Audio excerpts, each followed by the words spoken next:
बोंडू आहे रसा आधार. आता आपण मसाला बोंडू बनवणार आहे याचा.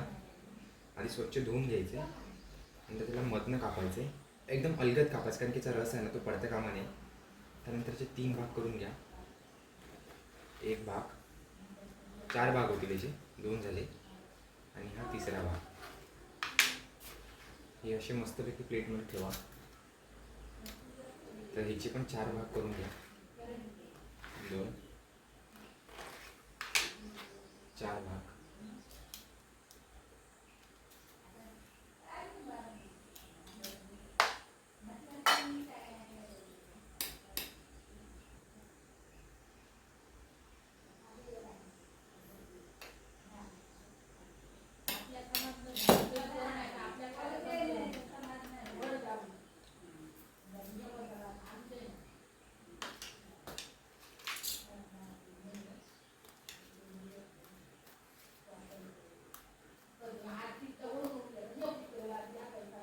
मसाला बोंडू आपला तयार आहे. मसाला बोंडू या तुम्ही पण खायला.